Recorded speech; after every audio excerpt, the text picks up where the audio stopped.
ผู้ถูกคอห้ายจากการฆ่ามนุษย์อยู่แขวงหลวงน้ำทาและรับชมผลงานการแข่งขันรูปเงาสั้นสปอร์ตเพลงห้องในระหว่างวันที่26 กุมภาพันธ์ ปี 2021 ที่หอวัฒนธรรมแห่งชาติ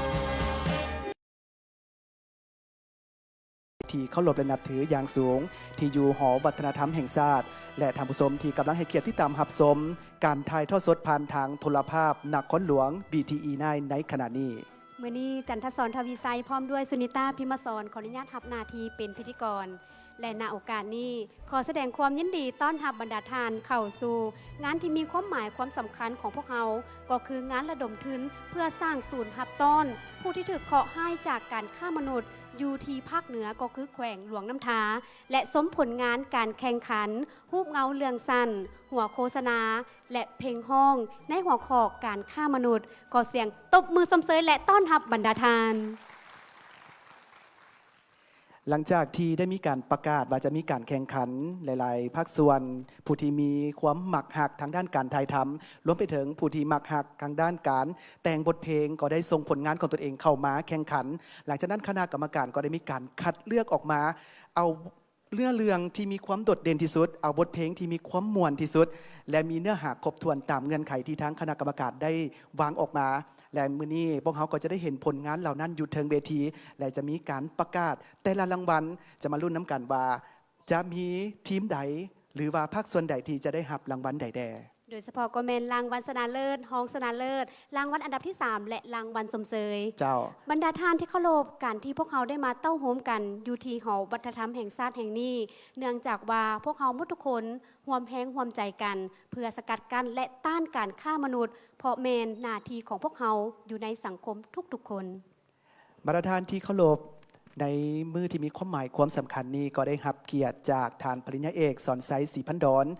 กรรมการกรมการเมืองศูนย์กลางพรรคห้องนายกรัฐมนตรีกระทรวงแผนการและการลงทุนทั้งเป็นประธานคณะกรรมการด้านการฆ่ามนุษย์ระดับชาติก็ได้เป็นเกียรติเข้าร่วมท่านพลโทวิไลหลาคำฟองกรรมการกรมการเมืองศูนย์กลางภาครัฐมนตรีกระทรวงป้องกันความสงบห้องประธานคณะกรรมการต้านการฆ่ามนุษย์ระดับชาติก็ได้เป็นเกียรติเข้าร่วมขอเสียงตบมือต้อนรับพร้อมเดียวกันนี้ก็ยังมีบรรดาห้องรัฐมนตรีห้องประธานคณะกรรมการต้านการฆ่ามนุษย์ระดับชาติคณะกรรมการต้านการฆ่ามนุษย์แขวงนครหลวงกองเลขาคณะกรรมการต้านการฆ่ามนุษย์ระดับชาตินักธุรกิจแขกที่ถูกเชิญรวมไปถึงผู้เข้าแข่งขันก็เป็นเกียรติเข้าร่วมขอเสียงตบมือต้อนรับโอกาสต่อไปนี้ขอถือเป็นเกียรติเฮียนเซินทานพันเอกปริญญาเอกเพ็งสวรรค์ทิพวงศ์ไซห้องหัวหน้ากรมใหญ่ตำรวจกระทรวงป้องกันความสงบหัวหน้ากองเลขาคณะกรรมการต้านการฆ่ามนุษย์ระดับชาติให้เกียรติขึ้นกล่าวรายงานโดยย่อเกี่ยวกับจุดประสงค์ของการจัดงานในครั้งนี้ขอเฮียนเซิน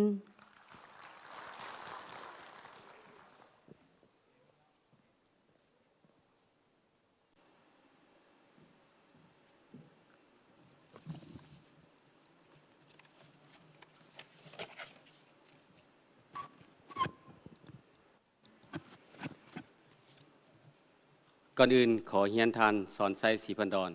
กรรมการกรมการเมืองศูนย์กลางพรรคห้องนายกรัฐมนตรีประธานคณะกรรมการต้านการฆ่ามนุษย์ระดับชาติที่เคารพนับถืออย่างสูงเฮียนทานพลโทวิไลหลาคำฟองกรรมการกรมการเมืองศูนย์กลางพรรครัฐมนตรีกระทรวงป้องกันความสงบห้องประธานคณะกรรมการต้านการฆ่ามนุษย์ระดับชาติผู้ประจำการที่นับถืออย่างสูงเฮียนบรรดาทานห้องประธานคณะกรรมการต้านฆ่ามนุษย์ระดับชาติประธานห้องประธานคณะกรรมการต้านการฆ่ามนุษย์แขวงนครหลวงตลอดฮอดบรรดานักธุรกิจและบรรดาท่านแขกที่มีเกียรติที่เข้าร่วมในงานในมื้อนี้เนื่องในโอกาสที่ทั่วภาคทั่วรัฐพนักงานทหารตำรวจและประชาชนลาวบรรดาเผ่ากำลังเบิกบานมวลซืนต่อผลสำเร็จของกองประชุมใหญ่ของพรรคประชาชนปฏิวัติลาวครั้งที่11ก็คือผลสำเร็จการปอนบัตรเลือกตั้งสมาชิกสภาแห่งชาติชุดที่9และสมาชิกสภาขั้นแขวงชุดที่2ได้จบลงอย่างสง่าผ่าเผยพร้อมนั้นก็ชมเชยผลสำเร็จกองประชุมการจัดตั้งปฏิบัติเวียงงานต้านฆ่ามนุษย์5 ปีของคณะกรรมการต้านฆ่ามนุษย์ระดับชาติได้สำเร็จลงในตอนบ่ายของมื้อนี้ข้าพเจ้าพันเอกเพ็งสวรรค์ทิพวงศ์ไซห้องหัวหน้ากรมใหญ่ตำรวจกระทรวงป้องกันความสงบหัวหน้ากองเลขาคณะกรรมการต้านฆ่ามนุษย์ระดับชาติขอถือเป็นเกียรติรายงานเกี่ยวกับผลของการจัดงานแข่งขันรูปเงาเรื่องสั้น หัวโฆษณาสปอร์ตเพลงห้องเกี่ยวกับการฆ่ามนุษย์เพื่อชิงรางวัลของทานรองนายกรัฐมนตรีประธานคณะกรรมการต้านฆ่ามนุษย์ระดับชาติและการระดมทุนเพื่อสร้างศูนย์ต้อนรับชั่วคราวผู้ถือข้อให้จากการฆ่ามนุษย์อยู่แข็งหลวงน้ำทามายังบรรดาทานดังนี้ 1. การจัดงานแข่งขันหุ้มเงาเรื่องสั้นหัวโฆษณาและเพลงห้องภายหลังที่ได้รับอนุมัติและมีข้อตกลงแต่งตั้งคณะวิศวจัดการแข่งขันหุ้มเงาเรื่องสั้นหัวโฆษณาเพลงห้องเกี่ยวกับการฆ่ามนุษย์และการระดมทุนปลุกสร้างศูนย์ต้อนรับชั่วคราวผู้ถือข้อให้จากการฆ่ามนุษย์อยู่แข่งหลวงน้ำทาได้เปิดกองประชุมคนขั้วปรึกษาหารือแบ่งความรับผิดชอบแต่ละอนุกรรมการหลังจากนั้นก็ได้มีแจ้งการผ่านทางโทรภาพวิทยุและสื่อออนไลน์ต่างๆเพื่อให้ทั่วสังคมมีส่วนร่วมเข้าในการแข่งขันโดยเริ่มเปิดรับสมัครแต่วันที่6 พฤศจิกายน 2020 จนฮอดวันที่20 ธันวาคม 2020 จึงมีบุคคลภาคส่วนต่างๆที่ส่งผลงานจากภาคส่วนต่างๆเข้ามาร่วมการแข่งขันเพื่อชิงรางวัลในนั้นมีหุ้มเงาเรื่องสั้น25เรื่องหัวโฆษณา20เรื่องและเพลง22เพลงรวมมีเพลงลูกทุ่ง15เพลงและเพลงสตริง7เพลงหลังจากนั้นคณะกรรมการจึงได้จัดกองประชุมคนขั้วกวดแก้เนื้อในคัดเลือกหุ้มเงาเรื่องสั้นได้5เรื่องหัวโฆษณาได้5เรื่องและเพลงลูกทุ่ง5เพลงเพลงสตริง5เพลงเพื่อคัดเลือกจัดระดับเพื่อชิงรางวัลแต่ละประเภทนอกจากนี้ยังได้เชิญเอาบรรดานักประพันธ์เพลงลาวที่มีชื่อเสียงบ่ว่าจะเป็นนักประพันธ์เพลงลูกทุ่งเพลงสตริงเพื่อประกอบส่วนแต่งเพลงได้12เพลงแต่บ่ได้จัดอันดับรางวัลซึ่งตอนนี้จะให้นักห้องมาห้องอัดแผ่นเสียงเพื่อเปิดให้สังคมได้รับฟังฉะนั้นจึงเสนอนบรรดาทานรอท่าติดตามฟังผลงานออกมาจะเป็นอย่างไร 2. ผลของการระดมทุนได้ออกแจ้งการถึงบรรดากระทรวงแขนงการที่เกี่ยวข้องที่ได้เฮ็ดเวียกงานต้านกับค้ามนุษย์เพื่อระดมทุนนำบรรดาบริษัทห้างห้านที่เป็นคู่ร่วมงานในแขนงการของตนนอกจากนั้นได้จัดกิจกรรมแข่งขันกีฬากอล์ฟแข่งขันกีฬากอล์ฟชิงขันทานรองนายกรัฐมนตรีประธานคณะกรรมการต้านกับค้ามนุษย์ระดับชาติเพื่อระดมทุนสร้างศูนย์ต้อนรับชั่วคราวผู้ถูกข้อหาจากการฆ่ามนุษย์ที่แขวงหลวงน้ำทาในวันที่20 กุมภาพันธ์ 2021มาฮอดปัจจุบันนี้มีบรรดาบุคคลการจะตั้งภาครัฐเอกชนบริษัทต่างๆได้ประกอบส่วนทุนมาฮอดปัจจุบันรวมยอดทั้งหมดได้435,630,000 กีบและ$100,000 สหรัฐอเมริกาส่วนเฉพาะมื้อนี้ได้มีบุคคลการจะตั้งภาครัฐเอกชนบริษัทได้ให้การประกอบส่วนตืมรวมมี5ภาคส่วนรวมเป็นเงินอยู่39 ล้านกีบละเอียดจะมีต่อไปจะมีการมอบรับตืมนอกจากนี้หากมีทานใดภาคส่วนใดอยากประกอบส่วนสมทบทุนตืมก็เสนอนำคณะกรรมการรับผิดชอบอยู่ณที่นี่เลยฉะนั้นข้าพเจ้าต่างหน้าให้คณะกรรมการต้านฆ่ามนุษย์ระดับชาติขอแสดงความขอบใจอย่างสูงมายังบรรดาทานการจะตั้งภาครัฐเอกชนบริษัทต่างๆที่ได้ประกอบส่วนสมทบทุนผ่านมาก็คือค่ำคืนในมื้อนี้เพื่อสร้างศูนย์ต้อนรับชั่วคราวผู้ถูกข้อหาจากการฆ่ามนุษย์อยู่แข่งหลวงน้ำทาเพื่อเป็นบ่อนฟื้นฟูสุขภาพจิตสุขภาพกายและจิตของผู้ถูกข้อหาให้สามารถกลับคืนสู่ครอบครัวและสังคมอย่างปลอดภัยและก็ขอบใจบรรดาการนำของกระทรวงที่เกี่ยวข้องพนักงานภาครัฐคณะรับผิดชอบจัดงานตลอดฮอดสถานีโทรภาพ29บริษัท ETL ที่ได้ให้การสนับสนุนถ่ายทอดสดในงานค่ำคืนมื้อนี้และบรรดาทุกภาคส่วนและมวลชนที่ได้ประกอบส่วนเฮ็ดไถพิธีในมื้อนี้มีผลสำเร็จอย่างจบงามท้ายสุดนี้อีกเทื่อนึงขออวยไซพรประเสริฐยังบรรดาทานจงมีสุขภาพเข้มแข็งประสบผลสำเร็จในหน้าที่เวียกงานอันมีเกียรติของพวกท่านทุกประการขอขอบใจขอแสดงความขอบใจอย่างสูงมายังทานพันเอกปริญญาเอกเพ็งสวรรค์ทิพวงศ์ไสห้องหัวหน้ากรมใหญ่ตำรวจหัวหน้ากองเลขาคณะกรรมการต้านการฆ่ามนุษย์ระดับชาติที่ได้ขึ้นรายงานโดยย่อและกล่าวถึงจุดประสงค์ของการจัดงานมื้อนี้ บรรดาท่านที่เคารพและโอกาสต่อไปนี้ก็จะเป็นพิธีมอบใบย่องย้อและใบสมเสยให้กับผู้ที่ได้มีส่วนร่วมอุปถัมภ์แก่การสร้างศูนย์หับต้นสัวขาวผู้ที่ถูกขอให้จากการฆ่ามนุษย์อยู่ที่แขวงหลวงน้ำทาซึ่งก่อนหน้านี้ก็คือวันที่20ผ่านมาพวกเขาก็ได้มีพิธีมอบหับเป็นเทียมห้อยแล้วและขอนำเสนอและเพื่อแสดงความรู้บุญคุณขอบใจอย่างสูงต่อกับภาคส่วนต่างๆต่อไปนี้ขอแสดงความขอบใจมายังทานเวินเสียนเจียงที่ว่าได้อุปถัมภ์ในจำนวน$100,000 หรือประมาณ1ตื้อกีบก็เสียงตบมือสมเสยขอขอบใจบริษัทไฟฟ้าน้ำของหลวงพะบางเป็นมูลค่า$300 ล้านกีบบริษัทพงศัพท์ทวี$300 ล้านกีบท่านบุญมีศิริแสงประธานโรงงานเฟอร์นิเจอร์180 ล้านกีบธนาคาร ST หรือ ST Bank 100 ล้านกีบขอขอบใจกับทางบริษัทดวงเจริญพัฒนาก่อสร้างที่ได้อุปถัมภ์มูลค่า100 ล้านกีบบริษัทโอเซโนจำกัด100 ล้านกีบขอขอบใจกับบริษัทปิโตรเลียมเทรดดิ้งลาวมหาชน50 ล้านกีบบริษัทเจริญพลังงาน30 ล้านกีบกระทรวงสาธารณสุขมูลค่า25,630,000 กีบขอขอบใจบริษัทแสงเพชรก่อสร้างไฟฟ้าขวาทาง20 ล้านกีบกระทรวงป้องกันประเทศ16 ล้านกีบธนาคารการค้าต่างประเทศลาวมหาชน10 ล้านกีบบริษัทวังตัดขุดค้นบ่อแห่10 ล้านกีบบริษัทอุทุมพรไซยบุรี10 ล้านกีบ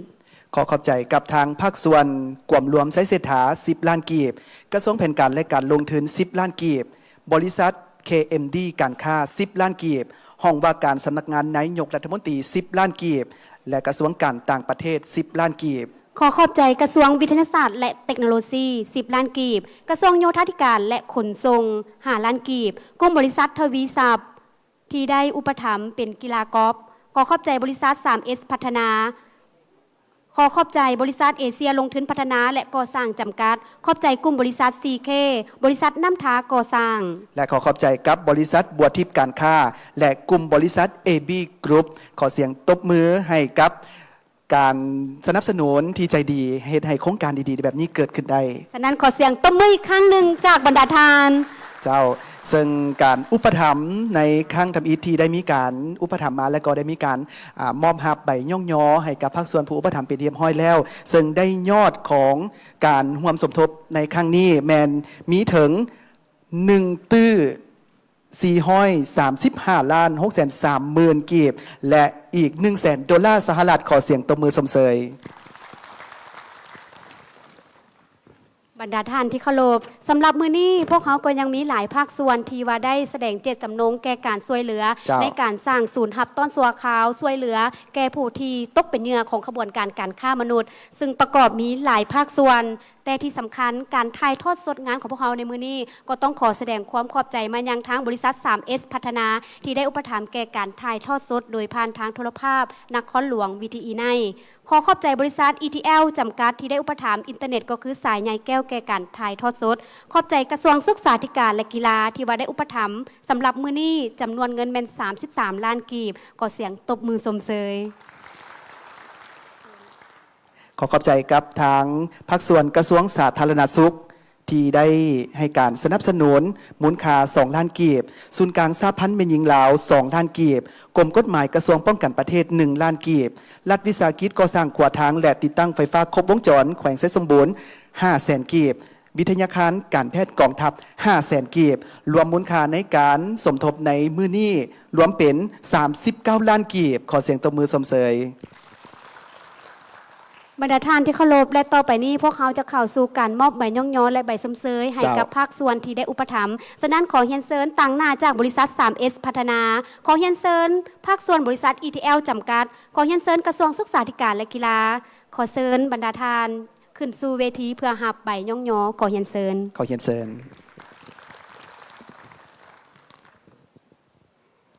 ก็ต้องขออนุญาตเฮียนเซินอีกครั้งหนึ่งสำหรับผู้ต่างหน้าจากทั้ง3ภาคส่วนที่จะได้รับใบย่องยอในมื้อที่มีความสำคัญก็คือการที่พวกเขาได้จัดงานระดมทุนนี้ขึ้นเพื่อช่วยเหลือผู้ที่ถูกขอให้ขอเฮียนเซินทางด้านเทิงเวทีเลยบริษัท 3S พัฒนา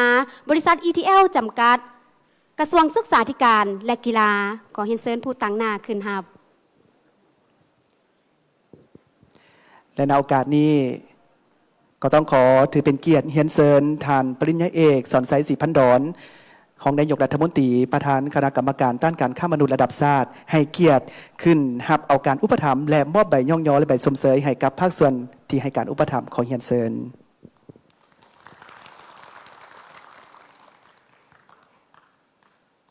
และพร้อมเดียวกันนั้นขอเสียงตบมือจากบรรดาทานเพื่อเป็นการสมเสยและแสดงความรู้บุญคุณขอบใจมาในโอกาสนี้ด้วยสำหรับภาคส่วนบริษัท 3S พัฒนาบริษัท ETL จำกัดกระทรวงศึกษาธิการและกีฬาก็ต้องขอแสดงความขอบใจ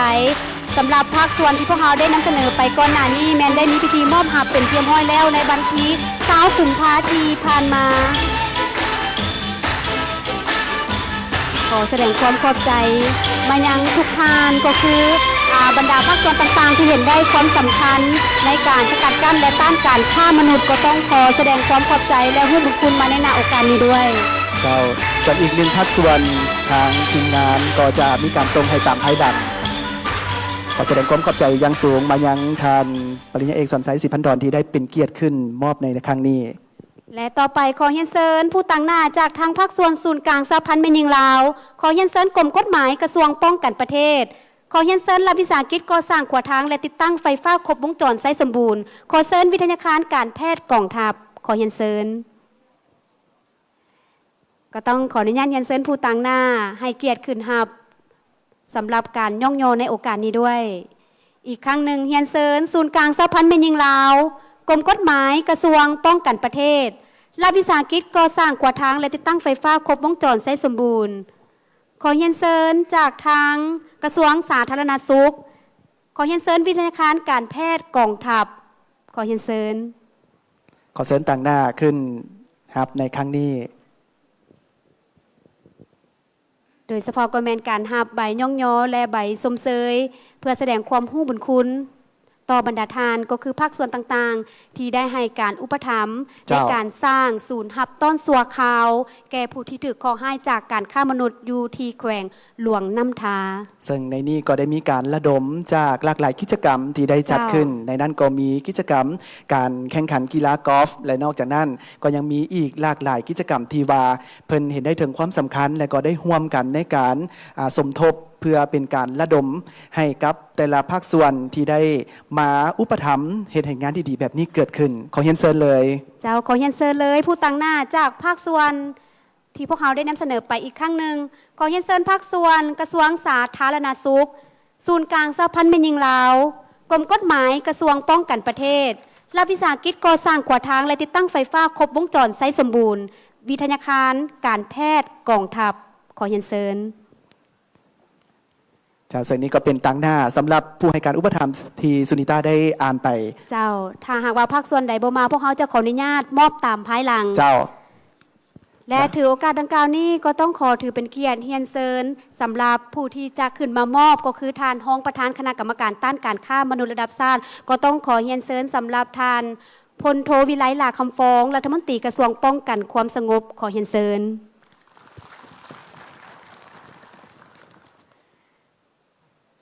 และนี่ก็เป็นต่างหน้าผู้ที่ได้อุปถัมภ์แก่งานของพวกเขาโดยเฉพาะก็แมนได้เป็นส่วนที่สำคัญในการช่วยอุปถัมภ์สร้างศูนย์หับต้นตัวเขาผู้ที่ถูกก่อให้จากการฆ่ามนุษย์คือดังบรรดาทานได้หับทราบว่าไพ่คุกคามโดยเฉพาะก็แมนแม่หญิงเด็กน้อยที่ว่าได้หับการคุกคามจากกระบวนการการฆ่ามนุษย์ในการตกเป็นเหยื่อของกระบวนการดังกล่าวโดยเฉพาะก็แมนการโจมตีหลอกลวงและก็ใช้ทุกการต่างๆก็ต้องขอแสดงความขอบใจต่อทานโดยเฉพาะก็แมนผู้ที่ให้การอุปถัมภ์แก่งานครั้งนี้ก็ต้องขอแสดงความขอบใจอย่างสูงและขอขอบใจท่านพลโทวิไลหลาคำฟ้องกรรมการกรมการเมืองศูนย์กลางภาครัฐมนตรีกระทรวงป้องกันความสงบรองประธานคณะกรรมการต้านการฆ่ามนุษย์ระดับชาติที่ได้เป็นเกียรติแก่การมอบเจ้าบรรดาทานแขกที่มีเกียรติทานหญิงและทานซ้ายและทานผสมที่กำลังให้เกียรติที่ตามหับสมอยู่ทางบ้านในขณะนี้ตอนนี้ก็ได้แก่เวลานาทีที่หลายๆคนรอคอยเพราะว่าจะได้เห็นผลงานที่มีความโดดเด่นที่สุดที่ทางคณะกรรมการได้เลือกมาเพื่อจะได้หับรางวัลแต่ละรางวัลสมเสยรางวัลที่3ของชนะเลิศและรางวัลชนะเลิศในมื้อนี้พวกเขาก็จะเห็นทั้งประเภทรูปเงาเรื่องสั้นหัวโฆษณาและบทเพลงทั้งเป็นแบบเพ เพลงประเภทลูกธงและบทเพลงลาวสมัยมื้อนี้พวกเราก็จะได้เห็นอยู่เทิงเวทีแห่งนี้ที่ได้มีการคัดเลือกมาเป็นทีมฮอยแล้วเจ้าซึ่งพวกเขาจะลุ้นไปพร้อมๆกันว่าจะแมนเรื่องใดที่ว่าจะได้หับรางวัลชนะเลิศและเพื่อบ่เป็นการเสียเวลาต่อไปนี้บรรดาทานจะได้หับสมโดยย่อเพราะที่จริงแล้วเรื่องหนึ่งที่ว่าผู้เข้าแข่งขันได้ส่งเข้ามาใช้เวลาแมน10 นาทีฉะนั้นเพื่อเป็นการประหยัดเวลาพวกเขาก็เลยได้ย่อให้กับบรรดาทานได้หับสมเรื่องหนึ่งประมาณอยู่2 นาทีเจ้าซึ่งในนี้เนาะทานก็สามารถที่จะติดตามเรื่องเต็มได้ทางโทรภาพป้องกันความสงบและก็ยังจะมีผ่านทางเพจหรือว่าเว็บไซต์ของทางคณะกรรมการต้านการค้ามนุษย์ท่านก็สามารถเข้าไปติดตามรับชมได้เช่นเดียวกันเจ้าโดยเฉพาะก็แมนแล้วโดยเฉพาะก็แมนซื้อเพจของเพิ่นก็แมนภาษาห่วมใจต้านการฆ่ามนุษย์บรรดาทานก็จะได้รับชมเรื่องเต็มฉะนั้นตอนนี้จันทศรเชื่อว่าหลายทานก็แมนอดบ่ไหวแล้วที่ว่าจะได้รับชมผลงานของผู้เข้าแข่งขันเจ้ามาพบกับการสายผลงานทำอิฐในผู้ที่ได้ผ่านเข้ารอบและก็จะได้มาลุ้นรางวัลน้ำกันสำหรับเรื่องทำอิฐนี่เป็นเรื่องนางน้อยคอยวันกลับบ้านจากทีมสื่อสารมวลชนมหาวิทยาลัยสุภานุวงศ์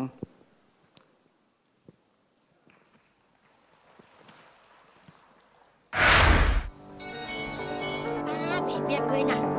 สบายนี่เงินก็ไม่ล่าเห็นล่าไปแล้วเพื่อนอยู่นี่ไปเดี๋ยวนี้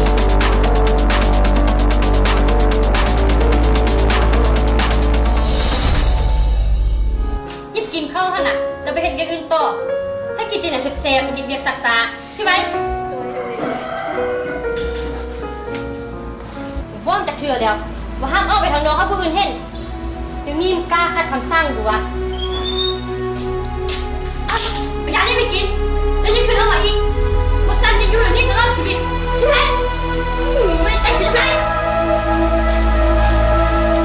นี่น้อยป้าที่นั่นตื่นกันนี่นะ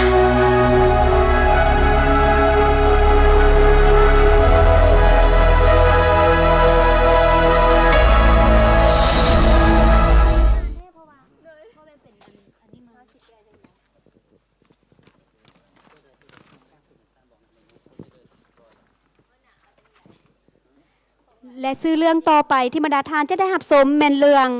ธุรกิจบาปจากทีมลาวแอคชั่นสตาร์ตอนนี้พบผู้ต้องสงสัยแล้วน่าจะเป็นกลุ่มเป้าหมายมือเก็บเล่นส่งของ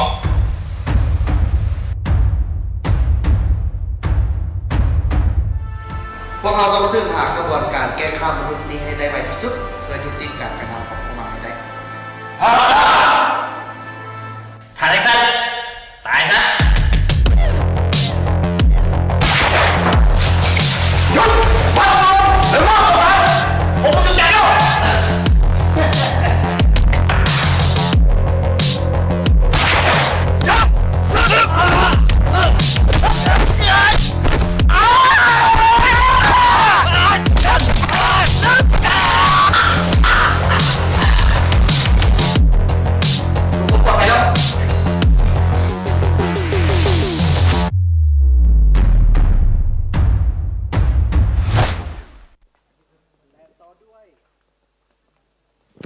และต่อด้วยเรื่องเสียงของคอยจากทีมโตจิวคอยต้องได้เป็นนางห้องถึกแสงสีต้องอยู่ทั้งเวทีโอ้ยอีหน่อยนะของเพลงม่วนเลยบ่อยากให้มันเป็นของเพลงอยู่ในเมืองนำอีนาได้บ่กูจะได้เป็นนางห้องละไดมึงรู้บ่จะไปใส่น่ะไปใส่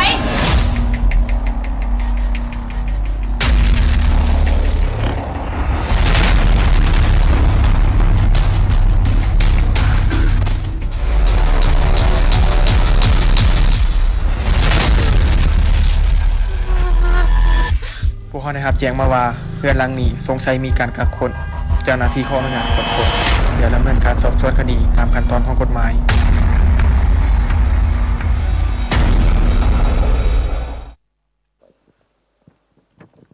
ขอเสียงตบมือจากบรรดาทาน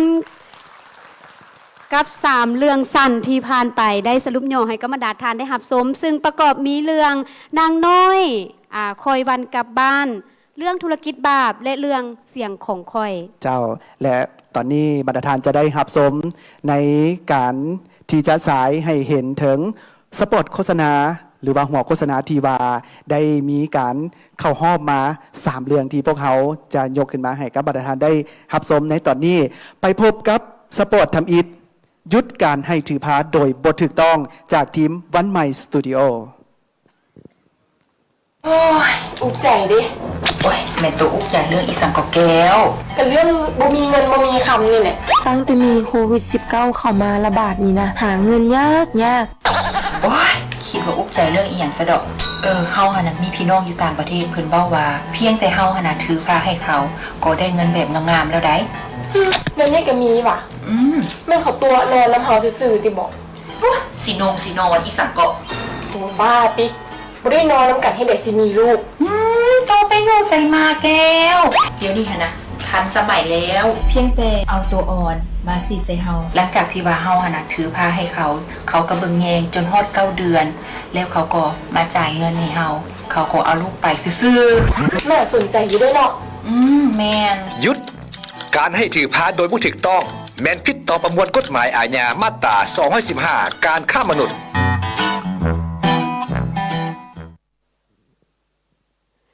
หัวโฆษณาต่อไปที่เข้าสู่รอบชิงชนะเลิศนั่นก็คือสปอตเรื่องคุณค่าของคนจากทีมโตจิวมนุษย์บ่แม่นของลินบ่ได้มีไว้เอาเปรียบเพื่อหาผลประโยชน์ให้แก่ตนเอง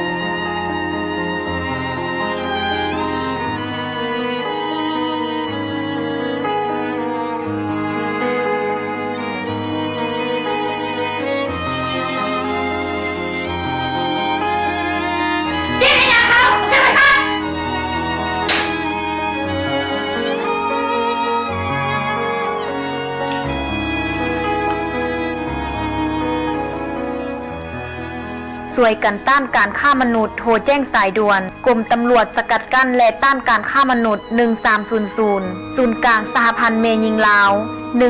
1362ศูนย์กลางสหพันธ์กรรมบาลลาว1512และต่อด้วยสปอตโฆษณาการเป็นขอทานจากทีมลาวแอคชั่นสตาร์ใส่เอามา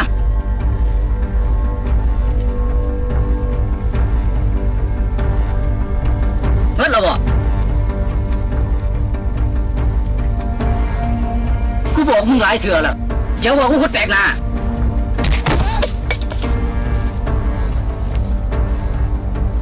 ถ้ากูเห็นอีกเท่านานสตาร์ทลิ้นมึงจื้อไว้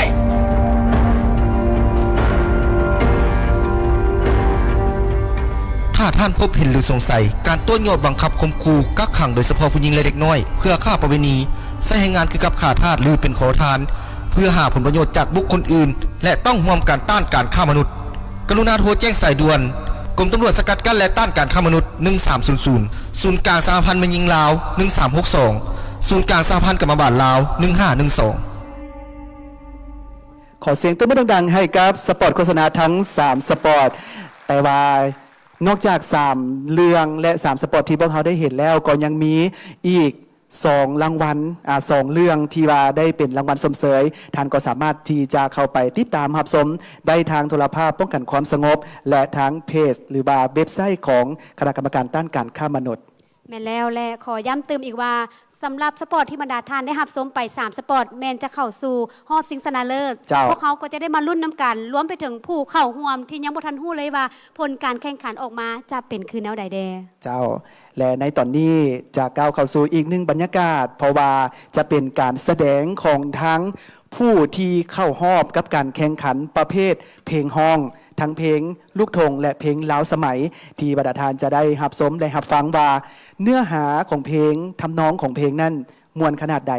จนคณะกรรมการได้เลือกเข้ามาเข้าสู่รอบสุดท้ายก็คือรอบชิงชนะเลิศในมื้อนี้ซึ่งต่อไปบรรดาทานจะได้รับชมบทเพลงลูกทุ่งบ้านนาซึ่งบทเพลงดังกล่าวชื่อว่าเพลงขอความเมตตาร ห้องโดยบุญอุ้ม อินทวงศ์และอนุสรณ์ภัยยศิษฐ์ขอเส้นบรรดาทานติดตามรับชมและรับฟัง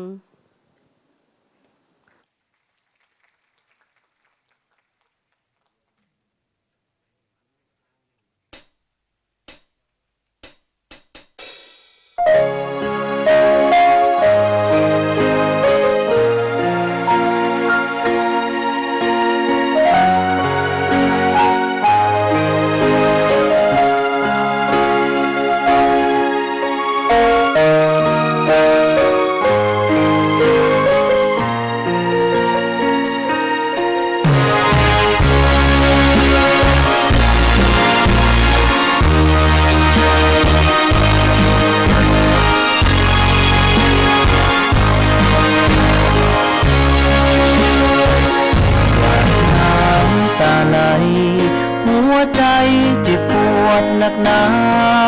เมื่อถือคนหายหลอกมา เป็นทาสาขาทาสแห่งงานความฝันเคยมีอยากสร้างชีวิตเพื่อคนทางบ้านมาถือผู้นี้แห่งงานดังคนขอทานเหมือนตกกเวที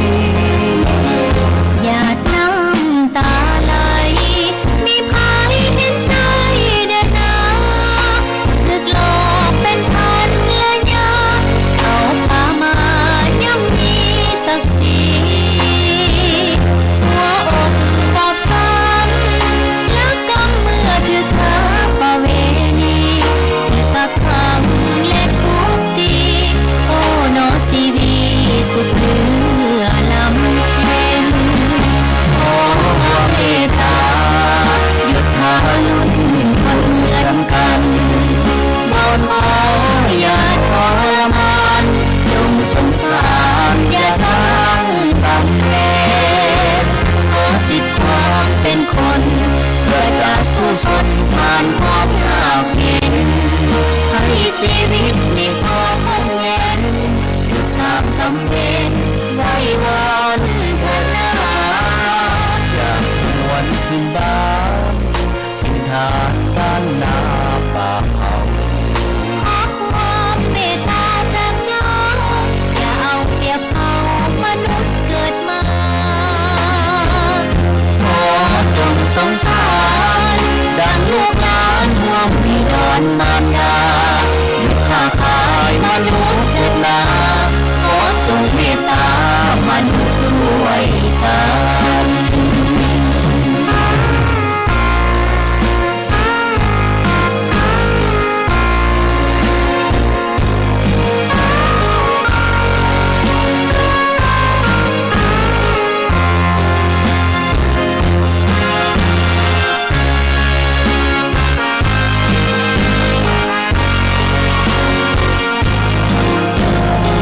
งสามตำเพ็ญไว้วันเถิดนา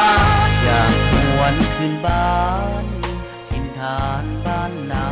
ป่าเขา ขอความเมตตาจากเจ้าอย่าเอาเปรียบเขามนุษย์เกิดมาขอจงสงสารดังลูกหลานห่วงบิดรมารดาหยุดค้าขายมนุษย์เถิดนาขอจงเมตตามนุษย์ด้วยกัน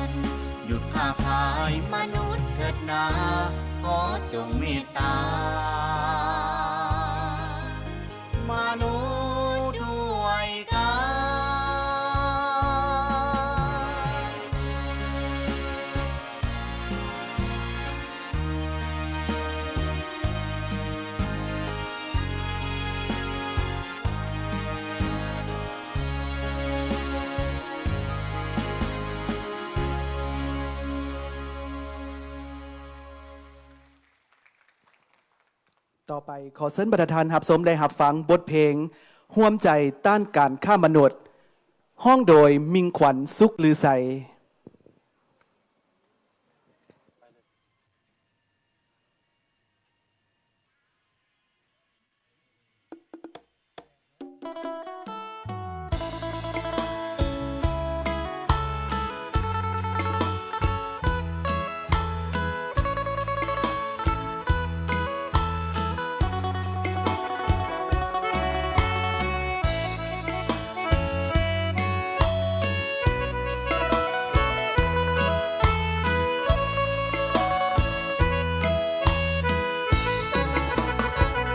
ห่วมแห่งห่วมใจ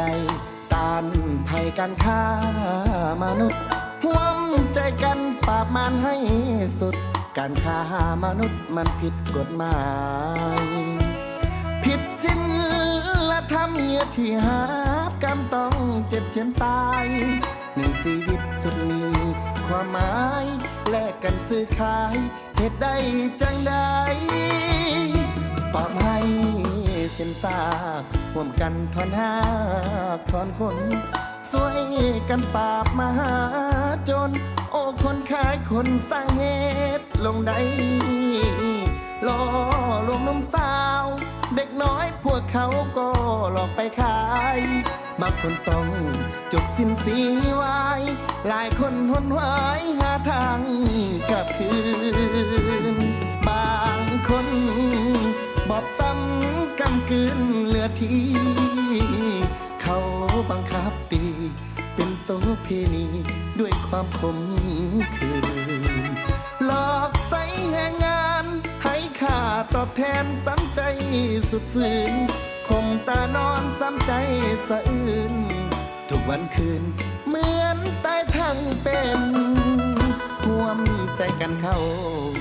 ปวงสนลาวทั่วพื้นธานินปราบคนขายคนให้มันสูญสิ้นเพื่อแผ่นดินสุขสมห่มเย็นต่อต้านช่วยกันอย่าได้นิ่งเสยหากไผหูเห็นคนเป็นเหยื่อทุกอยากแสนเข็นห้องให้สาวเย็นขอความสวยเหลื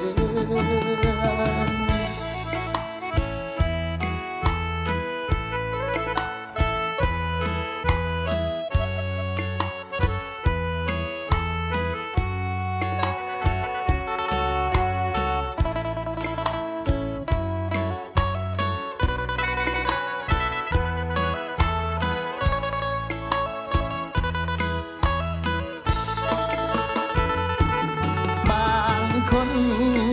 บอบซ้ำกำกืนเหลือทีเขาบังคับตีเป็นโสเพณีด้วยความคมคืนหลอกใส่แห่งงานให้ค่าตอบแทนซ้ำใจสุดฝืนตานอนซ้ำใจสะอื้นทุกวันคืนเหมือนตายทั้งเป็นห่วมใจกันเข้าปวงสนลาวทั่วพื้นธานินปราบคนขายคนให้มันสูญสิ้นเพื่อแผ่นดินสุขสมห่มเย็นต่อต้านช่วยกันอย่าได้นิ่งเสยหากไผหูเห็นคนเป็นเหยื่อทุกอยากแสนเข็นห้องให้สาวเย็นขอความสวยเหลือ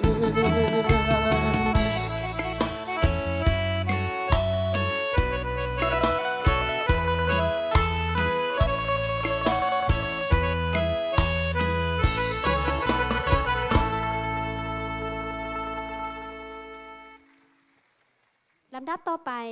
เมนเพลงของภูเขาประกวดเพลงที่ 3 ที่บรรดาท่านจะได้หับฟังและหับชมในหอบสิงสนาเลิศกับบทเพลงที่มีชื่อว่า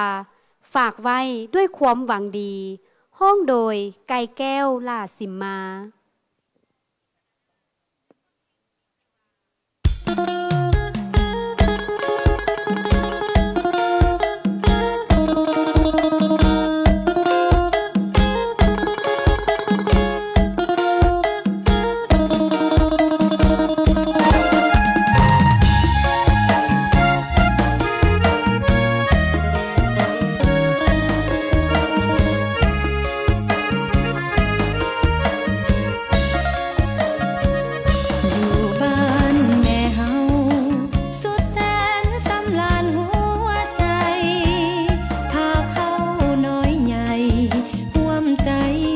นุกสนานไปปุนกินปลามาพี่กินข้าวห่วมกันสุขทุกข์แบ่งปันช่วยกันสุดแสนสบายยังมีหลายคนหลงกลคาลมหลอกลวงไปตกถึกบ่วงกลลวงถึกหลอกไปขายทั้งหญิงและชายถึกขายบ่ฮู้กินอายพ่อแม่ใจแทบสลายลูกหายไปบ่มีข่าวบางคนถึกขายเป็นโสเพณีทั้งถึกทุบตีย่ำยีคือเห็นในข่าวผู้ที่ทางเพศแสนเว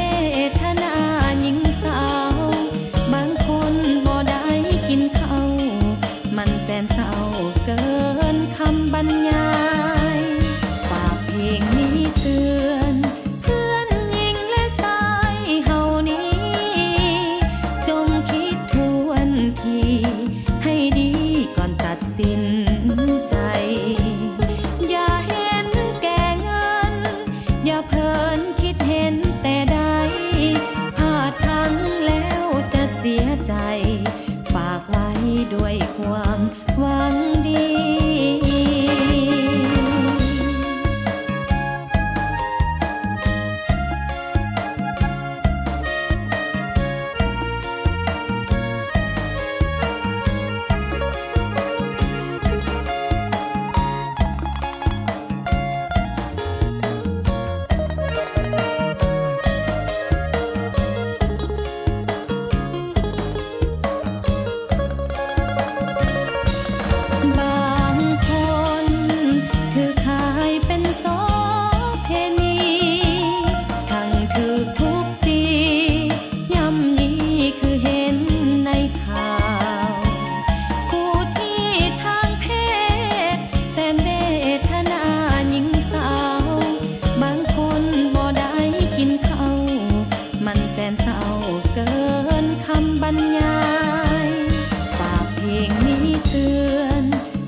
รายการต่อไปบรรดาทานจะได้หับสมและหับฟัง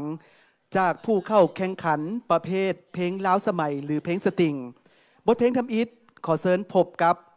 บทเพลงความฝันสลายห้องโดยกิตติศักดิ์บัวสวรรค์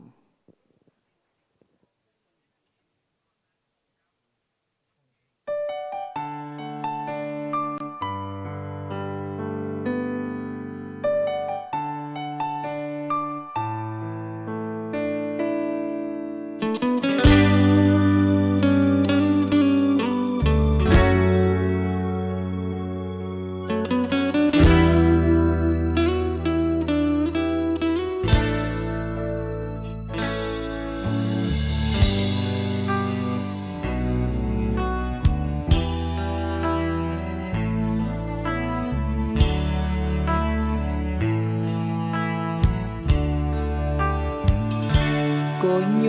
นความจนจำทนออกจากบ้านมาเข้าสู่เมืองฟ้าสอกหาเฮ็ดเวียกงานทำเพื่อให้ครอบครัวพ่อแม่นั้นมีเงินค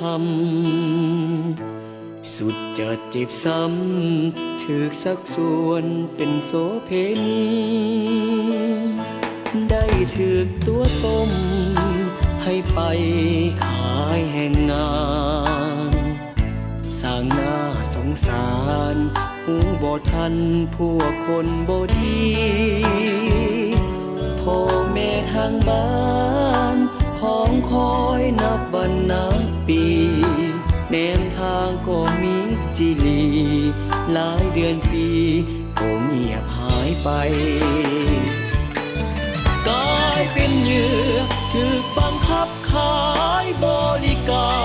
รใจเหมือนถูกประหารเพราะความฝันต้องมาสลายถูกหลอกถูกลวงซ้ำสวงบังคับจิตใจกักขังบ่ให้ไปใส่ทั้งกายใจเหมือนตายทั้งเป็นได้แต่ของคอยเงาหงอยมือเช็ดน้ำตาต้องกลายเป็นผ้าทาสาเหมือนดังว่ามีกรรมมีเวรเล่ห์เหลี่ยมมารยาของคนภัยเจ้าเห็นแต่แล้วสุดแสนลำเค็ญกลายมาเป็นโสเพณี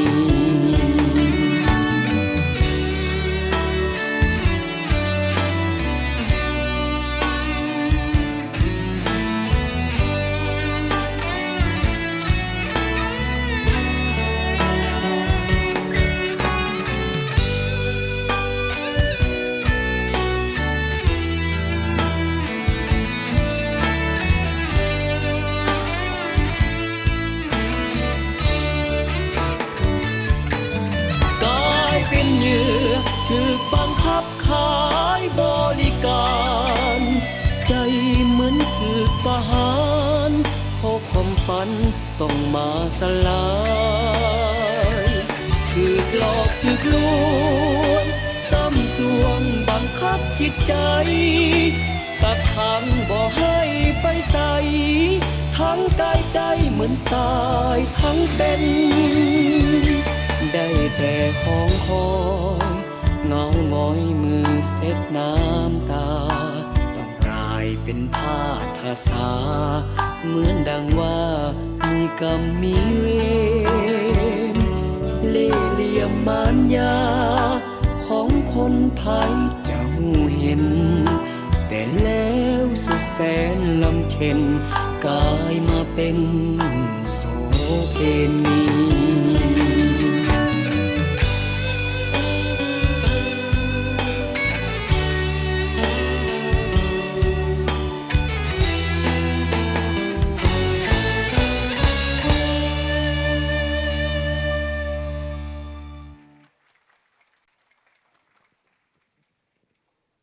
ต่อไปบรรดาท่านจะได้หับสมผู้เข้าแข่งขันมาในเพลงที่มีชื่อว่า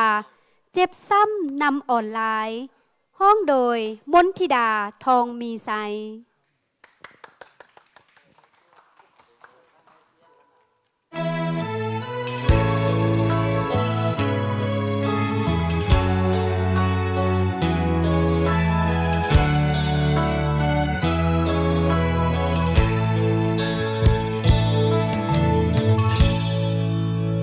ฟ้าลือสวรรค์ปันลิขิตชีวิตคนเฮา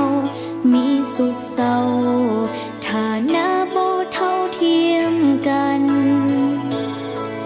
ความจนจริงจำใจจากบ้านไปเพื่อหาเฮ็ดงานต่างคนล้วนต้องการความสุขใจกายเรื่องราวเด็กสาวน้อยพลอยพากบ้านไว้ให้เดียงสาลงวาจาคำคนทางเฟซแอปไลน์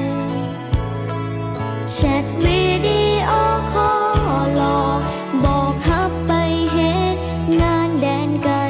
จะได้สุขสบายกว่าอยู่บ้านเฮา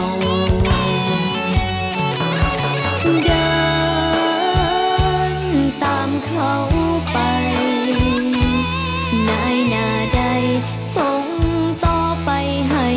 เขาลงเสื้อคำเขา เลยจากเราก้าวไปสู่อยู่ต่างแดนพอทั้งแดนไกลบ่ได้ดังใจที่คิดคุมขังมืดมิดได้สิทธิ์เพียงรอความตายจึงรู้สึกตัวคนสัวหลอกเขามาขายถึกบังคับข่มขืนกายเบื่อแล้วขายเปลี่ยนไปหลายคนทำงานตึกสูงเสียดฟ้าแต่มีค่าต่อยตั้งติดดินจนเคยสิ้นเสียงด่าตบตีทุกวันกินนอนบ่เคยได้อิ่มชีวิตเป็นตายเท่ากันเหมือนนกในกรงเงินรอวันปล่อยโบยบินเหงาเศร้าเหลือเกินอยากลักเดินหนีกลับคืนสู่ลาวคิดฮอดบ้านเฮาอยากกินข้าวห่วมพ่อแม่เฮาเด้ไผสวยแต่ตีอยากหนีจากแดนนรกนั่งน้ำตาตกสอดส่องของทางโลกนี้อีกโดนปานใดสิหลุดพ้นเป็นทาสเสียทีเจ็บซ้ำย้อนใจเฮานี้มักง่ายอีหลีเสือคนอ่อนลาย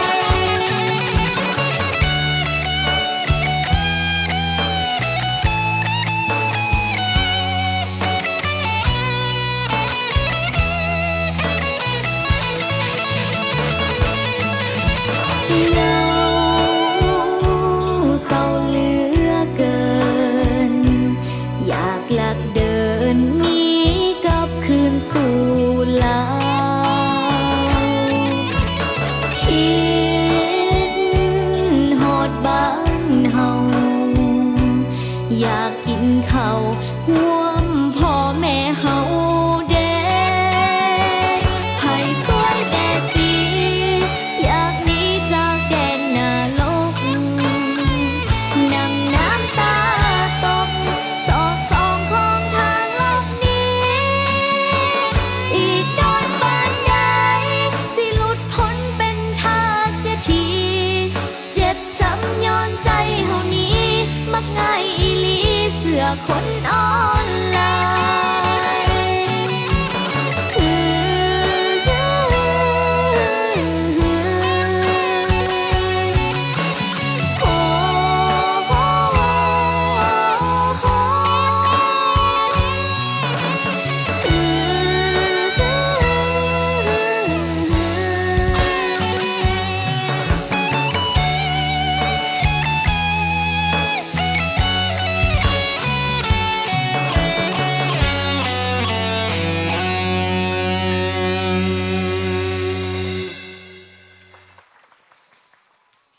และต่อด้วยผลงานเพลงนางลำพรห้องโดยอนุวงศ์ลาวลีขอเสียงตบมือดังๆต้อนรับ สบายดีในขณะนี้มีแม่หญิงถูกพบเสียชีวิตจากการข่มขืนอยู่ในห้างค้าประเวณีแห่งหนึ่งในต่างประเทศโดยเบื้องต้นแม่นฮู้ว่าชื่อนางลำพรซึ่งเป็นคนสปป.ลาวส่วนรายละเอียดอื่นๆนั่นจะแจ้งให้ฮู้ภายหลังขอขอบใจ เด็กหญิง15 ปีคนหนึ่งชื่อลำพรเกิดมาเป็นกำพร้าเลี้ยงน้องเพียงลำพังครอบครัวลาวบ่มีฮอดเงินคำลำพรจึงฮู้ว่าเงินนั้นมันสำคัญลำพรมีแต่เงินหลังเดียวไว้ให้นอนเพลิงน้องนางเลยต้องเอาเครื่องไปจำนำลำพรฝันยังมีเงินเป็นก้อนนางเลยได้ซอกวิธีไปหามันมีคนส่วนลำพรเข้าไปในเมืองเพราะเห็นป้ายที่บอกว่าช่วยเหลือทางการเงินด้วยสภาพของคนที่ฝืดเคืองลำพรจึงได้ยอมเข้าไปหามันมีนายจ้างคนหนึ่งบอกจะให้เงินเดือนพาลำพรเฮ็ดเวียกอยู่ต่างเมือง องลำพอนดีจะแห้งจนบ่อยากเสื้อเราเลยหิมเมื่อไปเก็บเครื่องให้ทันลาวฝากน้องเราไว้กับปูญาลำพอนบอกว่าเราจะไปเฮ็ดเวียกเพื่อเอาเงินเรานั้นกลับมาเอาไว้ให้ปูญากับน้องได้เก็บเมียนญาได้เตือนลำพอนว่าอย่าไปบ่ให้เราเสื้อใจในจ้างผู้ใดอีกแต่ลำพอนก็ยังฝืนจะไปเฮ็ดเวียกอยู่เมืองไกลบ่คิดว่ามันดีพอแต่ฮอดจุดหมายที่จะไปลำพอนเริ่มแปลกใจกับสถานที่พอถือโฆษณาว่าเป็นโรงงานอันใหญ่แต่เรากลับเห็นแต่ไฟแสงสีลำพอนและหมู่ที่พาเข้าไปฮอดทางในเราตกใจทันทีลำพอนเราคิดอยากกลับเมื่อบ้านเพราะห้านที่เราอยู่นั้นค่าประเวณีมีหญิงสาวหลายคนที่ถูกทุบตีและมีบางคนกำลังลุกหนีมีนายจ้างที่กำลังซอกหาแขกลำพอนแตกตื่นพอจนเจอถึกตีมีบางคนดึกฆ่าแบบบุญใหญ่ดีเลือดอาบโตบันว่าทึกใส่สีลำพอนย่านบุกล้าจะใส่เสียงแล้วเลยยอมนายจ้างเลยดีลำพอนหู้สึกเสียใจที่หากกูหู้ว่าบอนที่เราอยู่มันเป็นเพียงกับดักแค่คนหนึ่งพาเราเข้าไปในห้องลำพอนคิดอยากหนีแต่ว่าเราถึกมัดเราได้แต่คิดในใจว่าถ้าได้ออกไปจะไปแจ้งตำรวจเขามาจับในตอนนี้เราได้นอนน้ำผู้ชายคนนั้นที่ข่มขืนหรือคนบ่ฮู้จักลำพอนกำลังเสียใจที่ผู้เสือฟังคำพูดใดอยากได้เงินจนหูมือตามัวเสื้อคำที่เขาหลอกลวงตอนนี้เป็นจังใดลำพอนหากก็เข้าใจอยากย้อนเวลากลับไปบอกตัวเองให้กลับตัวกลับใจแต่มาหู้ตอนนี้แล้วมันก็ซ่าเกินไปเพื่อเป็นการต้านและสกัดกั้นการฆ่ามนุษย์พวกเฮาขอให้คำแนะนำอย่าไปเชื่อคนที่มาทาบทามด้วยเงินคำที่หอมหวานจงอย่าได้ฟังการฆ่ามนุษย์มีอีกหลายรูปแบบที่ได้ใช้กันกรุณาพิจารณาเอาไว้ฟังถ้าบุษันคนที่ทานหักก็อาจตกเป็นเหยื่อของการฆ่ามนุษย์นี้ได้นำ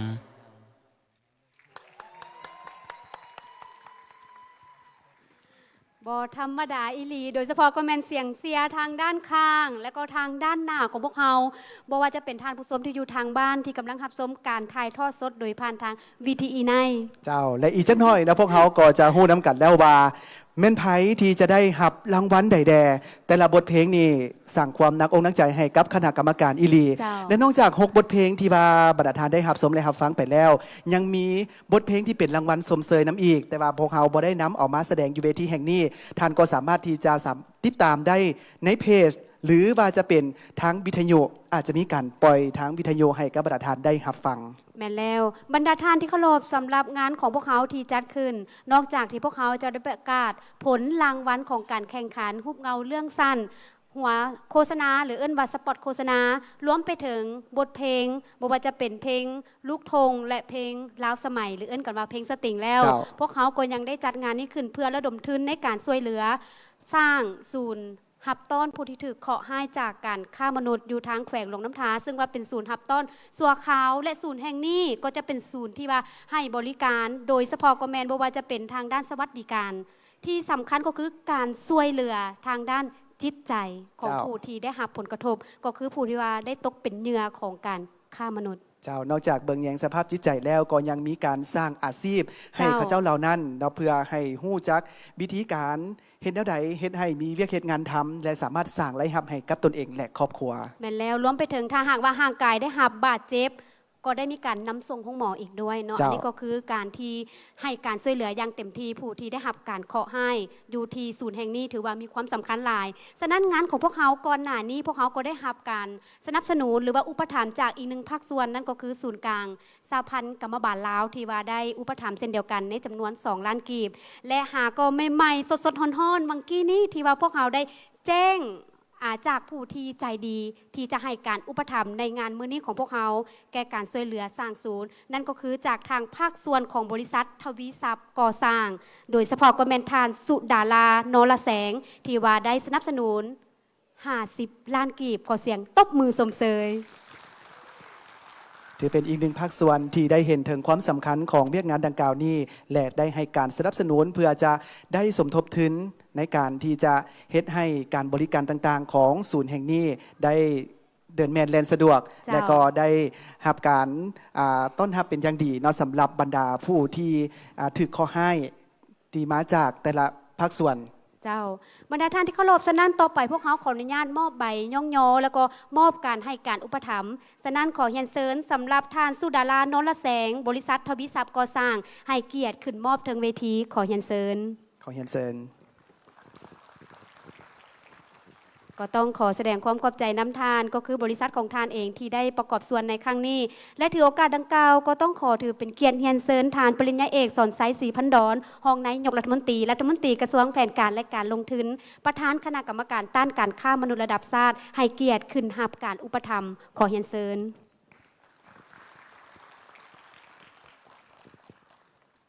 และขอเสียงตบมือเป็นจังหวะจากบรรดาทานเพื่อแสดงความ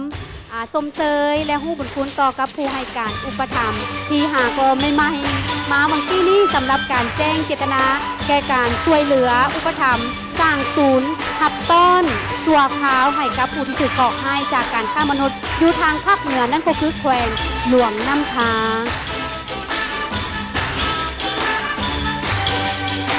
และทานทองนายกรัฐมนตรีก็ได้มอบใบย่องให้กับภาคส่วนบริษัททวีทรัพย์ก่อสร้างทางสุดาราโนนละแสงขอแสดงความขอบใจทานทองนายกรัฐมนตรีขอขอบใจมายังทานสุดาราโนนละแสงที่ว่าได้สนับสนุนในงานครั้งนี้เจ้าบรรดาทานแขกที่มีเกียรติท่านผู้ชมที่อยู่ณที่นี้และท่านผู้ชมที่กำลังที่ตามรับชมอยู่ทางบ้านในขณะนี้เสื้อในว่าหลายๆทานก็คงจะอยากจะรุ่นแล้วแมนบอว่า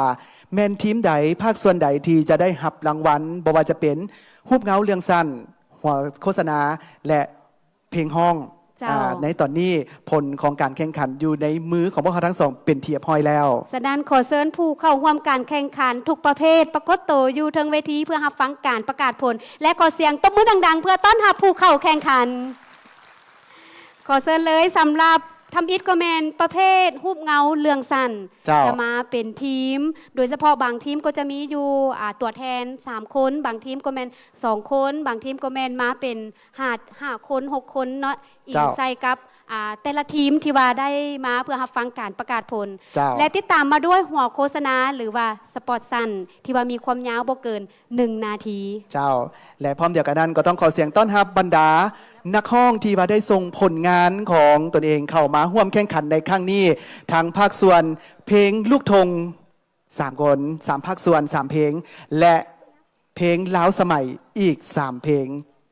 เจ้าและนี่ก็แมนผู้เข้าแข่งขันโดยเฉพาะรางวัลสมเสยผู้เข้าแข่งขันแมนได้ฮู้เป็นเทียมห้อยแล้วแต่ว่าภาคส่วนที่ได้แสดงในมื้อนี้ให้กับบรรดาทานได้รับชมยังบ่ฮู้ว่าไผจะได้รับรางวัลชนะเลิศรองชนะเลิศและรางวัลอันดับที่3สำหรับประเภทฮูบเงาเรื่องสั้นหัวโฆษณาและบทเพลงสติงหรือว่าเพลงล้าวสมัยพร้อมกับเพลงลูกธงเจ้าและในตอนนี้พวกเขาจะขออนุญาตประกาศสำหรับผู้ที่ได้รับรางวัลสมเสยที่ว่าบรรดาทานบ่ได้เห็นในการสายอยู่เทิงหน้าจอและบ่ได้เห็นการแสดงแต่ว่าคณะกรรมการได้มีการร่วมคะแนนและก็เชิญผู้เข้าแข่งขันมาร่วมในงานเป็นเทียบห้อยเพื่อจะมารับรางวัลเป็นรางวัลสมเสยเนาะขออนุญาตประกาศรางวัลสมเสยประเภทฮูบเงาเรื่องสั้นซึ่งมี2รางวัลด้วยกันจากทีมลาว VIP Media Online ในเรื่องน้ำตาลนางคำมีขอเชิญมาทางด้านหน้าเลยและจากทีม My Way Production เรื่องใช้ชีวิตอย่างมีสติและนี่ก็แมนผู้เข้าแข่งขันที่ได้รับรางวัลสมเสยได้รับเงินสุกยู่แก่การผลิตฮูบเงาต่อก็คือมูลค่า3 ล้านกีบเจ้าขอเสียงตบมือดังๆให้กับทั้ง2ทีมที่ได้รับรางวัลสมเสยและต่อด้วยการประกาศรางวัลสมเสยสำหรับหัวโฆษณาหรือว่าสปอตมีอยู่2รางวัลด้วยกันและรางวัลดังกล่าวได้แก่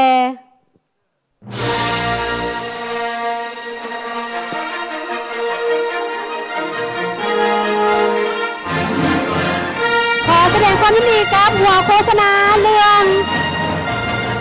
จุดจากทีม The Contract ประเสริญ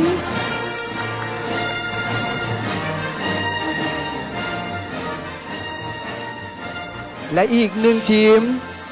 ขอแสดงความยินดีกับทีมออนไลน์ไซเอสในเรื่องสังคมโลกออนไลน์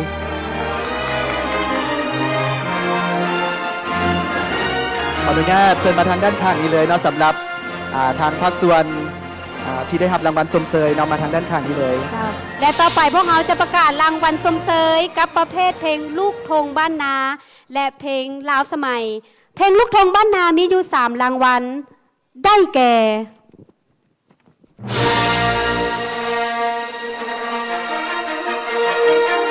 ขอแสดงความยินดีกับบทเพลง ที่มีชื่อว่าอ้ายขอบอกห้องโดยสมพรศรีสุวรรณาขอแสดงความยินดีนำและต่อด้วยบทเพลงสาวนาถึกหลอกห้องโดยบุญอุ้มอินทวงศ์ และอีกหนึ่งบทเพลงที่ได้รับรางวัลสมเสยได้แก่ เพลงเสาสายาฆ่ามนุษย์ห้องโดยบรรณุคเศรษฐ์ทองมณีวงศ์ และต่อด้วยการประกาศรางวัลสมเสยสำหรับเพลงล้าวสมัยหรือเพลงสตริงมีอยู่2รางวัลด้วยกันสำหรับเพลงที่ได้รับรางวัลสมเสยได้แก่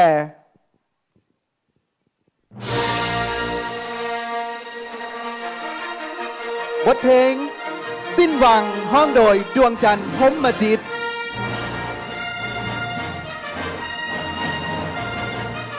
และเพลงล้าวสมัยอีกหนึ่งเพลงที่ได้รับรางวัลสมเสยได้แก่ เพลงที่ชื่อว่านกน้อยหลงหังห้องโดยสุขสาครพรดำเดช แต่นี่ก็แมนสมหน้าของผู้ที่ได้รับรางวัลสมเสยแต่ละ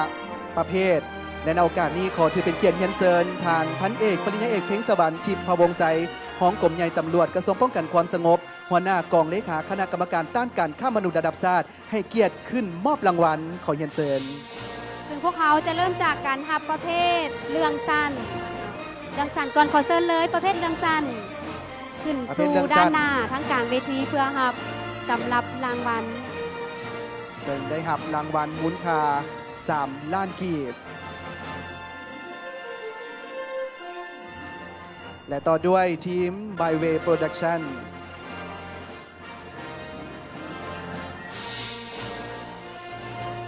ก็ต้องขอแสดงความยินดีนำและนี่ก็แม่นรางวัลสมเสยขอเสียงตบมือจากบรรดาทานให้กับรูปเงาเรืองสันและต่อไปขอเยินเซินสำหรับหัวโฆษณาได้รับเงินสด2 ล้านกีบกับสปอตเรื่องที่มีชื่อว่าหยุด Stop เป็นผลงานจากทีม The Contract ขอแสดงความยินดีนำและขอเชิญสปอตเรื่องสังคมโลกออนไลน์จากทีมออนไลน์ไซเอชขอแสดงความยินดีนำพวกเขาขออนุญาตยับไปทางด้านกลางเนาะเพื่อให้ภาพออกมาอย่างสวยงามและต่อไปขอเชิญประเภทเพลงลูกธงนี้อยู่3 รางวัลเจ้าได้แก่เพลงอ้ายขอบอก ขอเรียนเชิญเลยสำหรับห้องโดยปริญญาเอกสมพรศรีสุวรรณาและขอเชิญก้าเกียมผู้ต่อไปกับบทเพลงสาวนาถึกหลอกโดยบุญอุ้มอินทงถือว่าได้ส่งผลงานเพลงเข่าห่วมแข่งขันหลายเพลงนอกเพื่อสร้างบรรยากาศและที่สำคัญก็แมนพวกระดมให้ทุกคนได้รู้ถึงผลให้ของการฆ่ามนุษย์เจ้าและต่อด้วย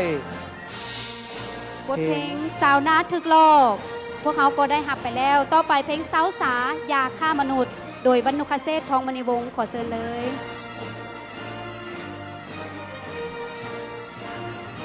และขอเชิญรางวัลสมเสยเพลงล้าวสมัยบทเพลงสิ้นหวังโดยดวงจันทร์พรหมจิต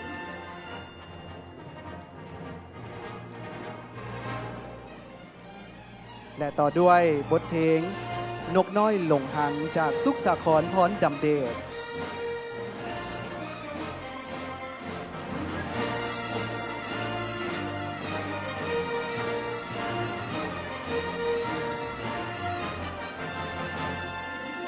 ขอเชิญไทยฮู้เป็นที่ระลึกโดยเฉพาะกอแมนภาพแห่งความประทับใจของปีนี้ที่ว่าได้สร้างผลงานออกมาโดยเฉพาะกอแมนปลุกระดมสังคมให้ฮู้ได้ถึงการร่วมแรงร่วมใจกันเพื่อสกัดกั้นและต้านการฆ่ามนุษย์ขอเสียงตบมือสมเสยอย่างสุดใจเจ้าขอแสดงความขอบใจอย่างสูงมายังทานพันเอกปริญญาเอกเพ่งสวรรค์ทิพย์พวงศ์ไสของกรมใหญ่ตำรวจกระทรวงป้องกันความสงบหัวหน้ากองเลขาคณะกรรมการต้านการฆ่ามนุษย์ระดับชาติที่ได้เป็นเกียรติขึ้นมอบรางวัลสมเสยในครั้งนี้ต่อไปเวลานาทีแห่งความระทึกใจก็แม่นมาฮอดแล้วขนาดว่าพิธีกรเองก็ยังตื่นเต้นเลยจันทศรถูกต้องแล้วเพราะว่าใน3เรื่อง3หัวโฆษณาและ3บทเพลงลูกธง3บทเพลงล้าวสมัยที่จะมีการประกาศรางวัล ที่ 3 ที่ 2 และรางวัลชนะเลิศ แม่นแล้วเนาะเพื่อบ่เป็นการเสียเวลาพวกเขามาลุ้นน้ำกันเลย ต่อไปจะเป็นการประกาศรางวัลสมเสยที่พวกเขาได้ประกาศไปแล้ว ถือว่าเป็นรางวัลอันดับที่ 3 เจ้า อันดับที่ 3 ที่จะประกาศต่อไปนี้แม่นเป็นประเภทของเรื่องสั้น เรื่องสั้นนี้จะได้รับเป็นเงินรางวัลมูลค่า5 ล้านกีบพร้อมโล่รางวัลสำหรับเรื่องสั้นที่ได้รับรางวัลที่ 3 ได้แก่ ได้แก่ทีมไดโน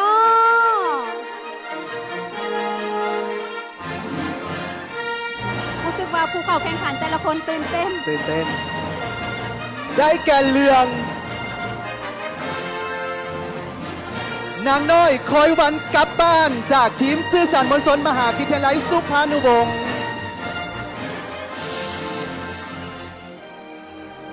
และนี่ก็เป็นเรื่องสั้นที่ว่าได้ส่งผลงานเข้ามาประกวด แล้วก็ญาติได้รางวัลอันดับที่ เจ้า 3 และต่อไปแม่นเป็นประเภทหัวโฆษณาหรือว่าสปอตสั้นและรางวัลดังกล่าว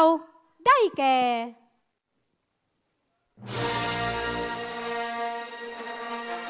สปอตโฆษณาที่มีความยาวบ่เกิน1 นาที จะได้รับเงินสด3 ล้านกีบพร้อมโล่รางวัล1 หน่วย ขอแสดงความยินดีกับเรื่องคุณค่าของคนจากทีมโตจิ๋ว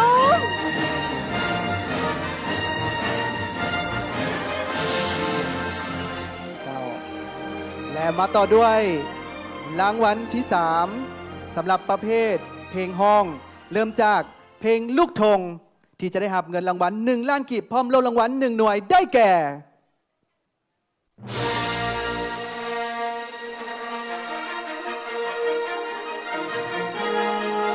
ได้แก่บทเพลงห่วมใจต้านการฆ่ามนุษย์ห้องโดยมิ่งขวัญสุขลือใส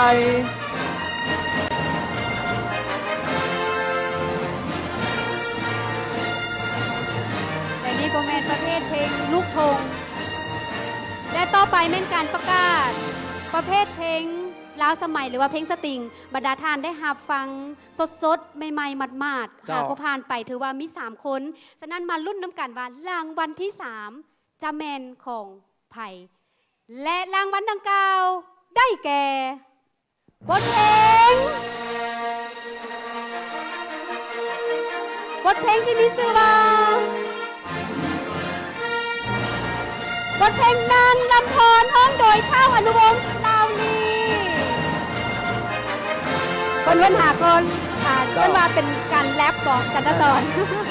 ขอแสดงความยินดีนำและในโอกาสนี้ขอถือเป็นเกียรติเฮียนเสริญทานสวรรครราชมนตรีรองรัฐมนตรีกระทรวงแถลงข่าววัฒนธรรมและท่องเที่ยวคณะกรรมการต้านการฆ่ามนุษย์ระดับชาติให้เกียรติขึ้นมอบรางวัลให้กับผู้ที่ได้รับรางวัลที่ 3 ขอเฮียนเสริญ ก็ต้องขอแสดงความยินดีนำกับอันดับที่ 3 โดยเฉพาะแม่นทั้งหลังนี้มันเกี่ยมรุ่นออกรางวัลชนะเลิศเนาะอีกหน่อยพวกเขาก็จะรู้ว่าใครจะได้รับรางวัลชนะเลิศอันทรงเกียรติของพวกเขาที่ว่าได้ร่วมขบวนการแก้การสกัดกั้นและต้านการฆ่ามนุษย์ขอเฮียนเชิญเลยทานสวรรครราชมนตรีรองรัฐมนตรีกระทรวงแถลงข่าววัฒนธรรมและท่องเที่ยวที่ว่าได้เป็นเกียรติแก่การมอบรางวัลและโล่รางวัลขอเสียงตบมือชมเชยอีกครั้งหนึ่งให้กับผู้เงาเรื่องสั้น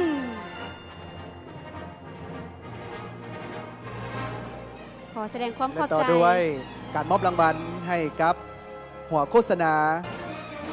มูลค่า3 ล้านกีบพร้อมโล่รางวัล เรื่องที่ได้รับก็แมนคุณค่าของคนจากทีมโตจิวรู้สึกว่าแมนนักแสดงของเพิ่นมาหับเองเลยเจ้า ขอแสดงความสมเสย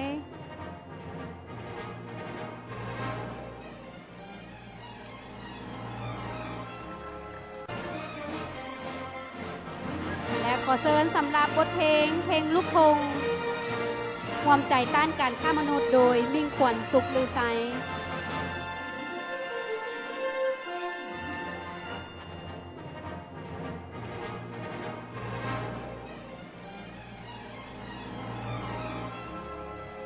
แสดงความยินดีนำและขอเชิญเลยสำหรับบทเพลงนางลำพรบรรดาทานถือว่าเป็นคนโชคดีที่ว่าได้รับฟังขั้นทมิดเลยของการที่จะได้ปล่อยออกอากาศในอนาคต บทเพลงนางลำพรถือว่าถึกใจวัยหนุ่มของพวกเขาเนาะ เจ้าพร้อมเดียวกันนั้นได้ยินมาว่าเพิ่นจะมีการเฮ็ดภาพประกอบหรือว่ามิวสิกวิดีโอให้กับบทเพลงต่างๆพร้อม ขอเรียนเชิญทานสบันครรัฐมนตรีให้เกียรติร่วมถ่ายรูปกับผู้ที่ได้รับรางวัลอันดับที่ ถือว่าเวลานาทีแห่งความระทึกใจก็ใกล้จะมาตื่มอีกแล้วเนาะบีบหัวใจกันเหลือเกินเนาะเพราะว่ายังเหลือ2รางวัลและในนี้ 3ถือว่าบีบหัวใจแท้ๆแม่นบ่ ถูกต้องแล้ว เพราะว่ายังเหลือแต่2รางวัลเท่านั้นเนาะก็คือรางวัลที่ 1 และรางวัลที่ ขอเสียงตบมือสมเสยขอแสดงความขอบใจทานสวรรครรัฐมนตรีห้องรัฐมนตรีกระทรวงแถลงข่าววัฒนธรรมและท่องเที่ยวที่ได้เป็นเกียรติแก่การมอบรางวัลให้กับอันดับที่ 2 ตอนนี้พวกเขาจะมาประกาศและก็จะได้ฮู้กันแล้วเนาะว่ารางวัลชนะเลิศจะแม่นทีมใดเนาะพวกเขาจะมาเริ่มกันเลยสำหรับการประกาศรางวัลชนะเลิศนะเหลือ2ทีมสุดท้ายแล้วนะสำหรับฮูบเงาเรื่องสั้นขอเชิญทีมที่ยังเหลือเนาะทีมโตจิ๋วและทีมลาวแอคชั่นสตาร์เนาะก้าวเข้ามาสู่ด้านหน้าเลย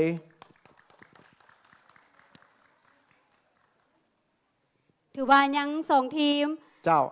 เมื่อกี้นี้พวกเขาประกาศเป็นรางวัลอันดับที่ แมน 3ต่อไปพวกเขาจะมาลุ้นเอารางวัลชนะเลิศเลยข เจ้า องการแข่งขันว่าจะแมนทีมใด อ่า เหลือ2ทีมที่ว่าลุ้นอยู่นี่ทีมนี้เป็นทีมลาวแอคชั่นสตาร์และทีม โตจิ๋วและหลังจากที่พวกเขาประกาศทีมชนะเลิศแล้วที่เหลือก็ตกเป็นรางวัลของชนะเลิศทันทีพวกเขามาลุ้นน้ำกันเลยสำหรับทีมชนะเลิศกับการแข่งขันฮูบเงาเรื่องสั้นในหัวข้อต้านการฆ่ามนุษย์ได้แก่ ทีมใดเนาะกองเชียร์ มาตรฐานได้หับสมเป็นเทียมห้อยแล้ว เจ้า ในเบื้องต้นของงาน ไปแล้วคือทีมลาวแอคชั่นสตาร์กับที่ได้สายไปก็เป็นเรื่องธุรกิจป่า เจ้า ส่วนว่าทีมตัวจีนเป็นเรื่องเสียงของคอย เจ้าซึ่งรางวัลชนะเลิศจะได้หับเงินรางวัล9 ล้านกีบพร้อมด้วยโล่รางวัล เจ้าขอเชิญทั้งสองทีมยับไปดังด้านซ้ายอีกหน้อยหนึงเนาะเพื่อให้ภาพออกมาอย่างสวยงาม มาลุ้นน้ำกัน สำหรับรางวัลชนะเลิศได้แก่เรื่อง เรื่องใดเรื่องใดเรื่องใด ขอแสดงความยินดีกับเรื่องธุรกิจบาปจากทีม Action Star ฉะนั้นเรื่องเสียงของคอยจากทีมโตจิวได้ห้องชนะเลิศซึ่งจะได้รับรางวัล7 ล้านกีบพร้อมด้วยโล่รางวัลตอนนี้มาล้อท่าเพื่อรับรางวัลทางด้านข้างนี้เลย เจ้าเพราะว่าพวกเขาจะมอบพร้อมกันเลยเนาะขอเชิญเลย และการมอบอีกสักหน่อยพวกเขาจะมอบเป็นรางวัลอันดับที่ 2 ก่อนขอเชิญสำหรับเรื่องสั้นต่อไปพวกเขาจะประกาศรางวัลชนะเลิศกับประเภทหัวโฆษณาฉะนั้นขอเชิญภาคส่วนที่ยังเหลือเนาะทีมที่ยังเหลืออีก2ทีม เจ้า ประกฏโตวกลางเวทีเลยเนาะสำหรับการผลิตหัวโฆษณา ก็คือทีม Action Star และทีม One My Studio ทีม Action Star เข้ามารุ่นอีกแล้วเนาะ เจ้า กับทีมวันใหม่สตูดิโอ ซึ่งการแข่งขันสำหรับประเภทหัวโฆษณารางวัลชนะเลิศได้แก่ สำหรับทีมวันใหม่สตูดิโอยกมือขึ้นแดนเนาะทีมวันใหม่สตูดิโอเมนทางด้านขวามือของบรรดาทาน ที่เพิ่นได้ส่งสปอตโฆษณาเข้ามามีชื่อเรื่องว่าหยุดการให้ถือค้าโดยบ่ถูกต้อง และอีกหนึ่งทีมเป็นทีมลาวแอคชั่นสตาร์รับเรื่องการเป็นขอทานที่บรรดาทานได้หับชมไป ซึ่งรางวัลชนะเลิศจะได้หับเงินรางวัล7 ล้านกีบพร้อมโล่รางวัลทีมชนะเลิศได้แก่ เรื่องหยุดการให้ถือค้าโดยบ่ถูกต้องจากทีมวันใหม่สตูดิโอ และส่วนของชนะเลิศเนาะต้องเป็นของทีมลาวแอคชั่นสตาร์กับเรื่องการเป็นขอทานซึ่งจะได้หับเงินรางวัล3 ล้านกีบพร้อมด้วยโล่รางวัล ขอแสดงความสมเสยถือว่าสำเร็จเนาะสำหรับการประกาศรางวัลชนะเลิศกับประเภทสปอตเนาะหรือว่าหัวโฆษณา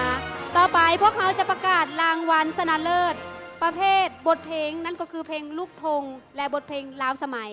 ขอเชิญเลยสำหรับเพลงลูกธง ยังเหลือ2 เพลงก็คือเพลงขอความเมตตาโดยบุญอุ้มอินทวงศ์และอนุสรณ์ไพญสิทธิ์และเพลงฝากไว้ด้วยความหวังดี เชิญ โด ทาย งด้าน ไก่ กลาง แก้ว เลย ล่าสิมมาขอเชิญเลย ถือว่าบทเพลงขอความเมตตาแม่นห้องครู เจ้า ยิงทราย ตอนนี้พวกเขาจะมาประกาศรางวัลชนะเลิศสำหรับประเภทเพลงลูกธงได้แก่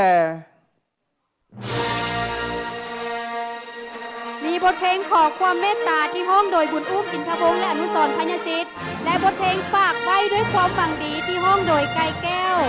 ลาสิมาซึ่งรางวัลชนะเลิศจะได้รับเงินรางวัล3 ล้านกีบพร้อมโล่รางวัล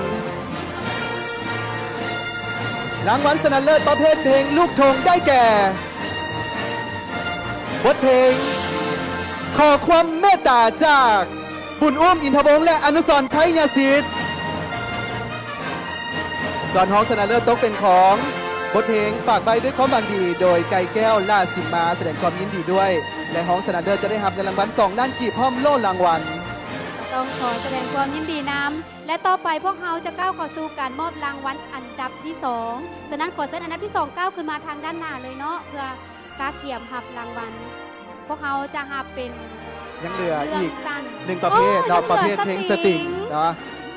ตอนนี้ขออนุญาตสำหรับ ขออนุญาตเพลงสตริงขึ้นมาเลยเนาะทางด้านหน้า2 บทเพลงที่ยังเหลือยังเพลงสตริงเนาะยังเพลงสตริงที่ว่าพวกเขายังไม่ได้ประกาศรางวัลชนะเลิศ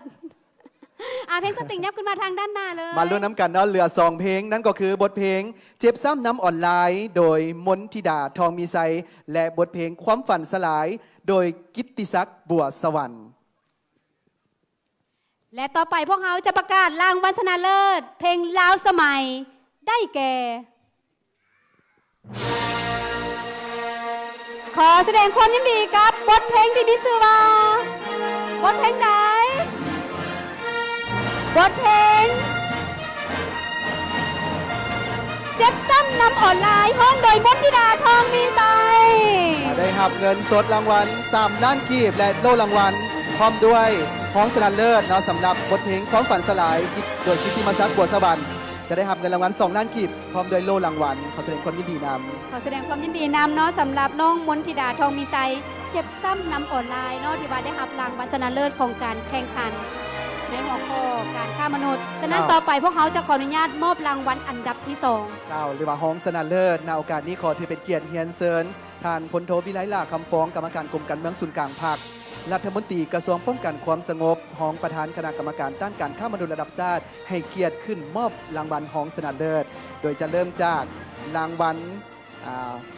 จากประเภทเรื่องสั้นก่อนขอเสียงตบมือจากบรรดาทานเป็นจังหวะเนาะเพื่อแสดงความยินดีกับผู้ที่ได้รับรางวัลของการประกวดค้นหาตั้งแต่ปีกายนี้จนมาถึงปีนี้เนาะให้ปี2020และปีนี้พวกเขาก็ได้มาพร้อมกันประกาศผลและก็ส่งเสริมให้กับผู้ที่ได้ส่งผลงานเข้าสู่การแข่งขัน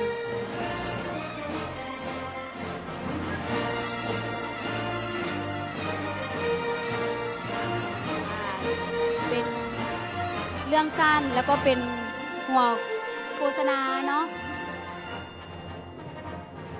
มอบเลยตอนนี้และต่อด้วยไปเป็นบทเพลงเนาะต่อด้วยยังบทเพลงอันดับที่2บทเพลงลูกธงต่อด้วยบทเพลงลาวสมัยเนาะกาเขียมเลยตอนนี้ขอเชิญห้องชนะเลิศเนาะขึ้นห่วมไทยฮูกกับทางรัฐมนตรีกระทรวงป้องกันความสงบที่ได้เป็นเกียรติในการมอบรางวัลแดนโล่รางวัลขอเชิญเลยสำหรับห้องชนะเลิศ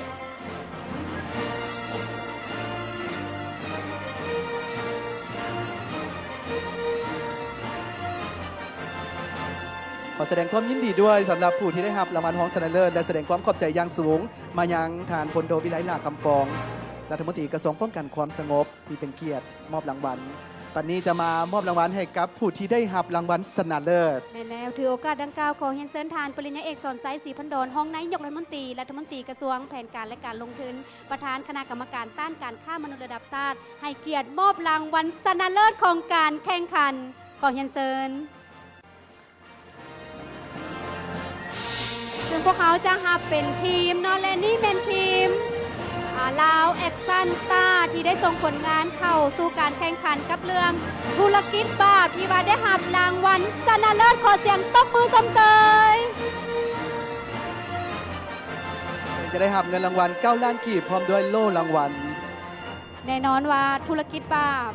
ผิดทางมาตรการทางอาญามาตราที่ 89 ของกฎหมายมาด้วยการต้านการฆ่ามนุษย์ บุคคลผู้ใดหากได้กระทำผิดในสถานฆ่ามนุษย์จะถูกลงโทษตัดอิสรภาพ แต่5 ปีหา10 ปี และจะถูกปรับใหม่ 10 ล้านหา100 ล้านกีบ เจ้าและต่อด้วยการมอบรางวัลให้กับทีมชนะเลิศในประเภทหัวโฆษณาจากทีมวันใหม่สตูดิโอกับเรื่องยุดการให้ถือพาโดยบทถูกต้อง ขอแสดงความยินดีนำและขอเชิญสำหรับบทเพลงลูกธงที่ได้รับรางวัลชนะเลิศกับบทเพลงขอความเมตตาห้องโดยบุญอุ้มอินทวงศ์และอนุสรณ์ไพยศิษฐ์ถือว่านอกจากที่จะเป็นนักแสดงแล้วก็คือเป็นศิลปินในการร้องเพลงก่อนยังได้ประกอบส่วนและก็ได้รางวัลชนะเลิศ เจ้า ขอแสดงความยินดีน ต่อด้วยผู้ชนะเลิศสำหรับบทเพลงล้าวสมัย ำบทเพลงลาวสมัยก็คือน้องมนทิดาทองมีไซกับบทเพลงเจ็บซ้ำน้ำอ่อนลายก็ต้องขอแสดงความยินดีกับน้องที่ว่าได้รับรางวัลชนะเลิศเพลงหลายเนาะและขอเรียนเชิญเนาะผู้เข้าแข่งขันมวลไทยฮูกกับทางประธานของพวกเขาและพร้อมเดียวกันนั้นก็ขอถือเป็นเกียรติเรียนเชิญบรรดาทานการนำผักลาดให้เกียรติขึ้นสู่เวทีเพื่อร่วมถ่ายรูปเป็นที่ระลึกกับผู้ที่เข้าแข่งขันขอเรียนเชิญ เจ้าขอเฮียนเซิญเลยและขอเซิญผู้เข้าแข่งขันนกหวมไทยฮูบกับทั้งคณะประธานและแขกกิตติมศักดิ์ที่ได้เป็นเกียรติเข้าหวมในงานครั้งนี้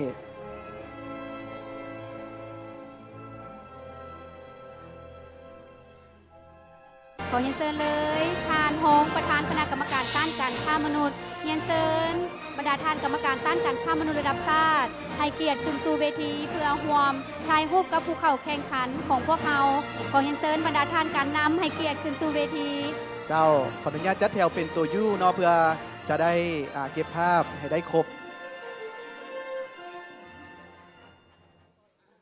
และพร้อมเดียวกันนั้นทางคณะกรรมการต้านการฆ่ามนุษย์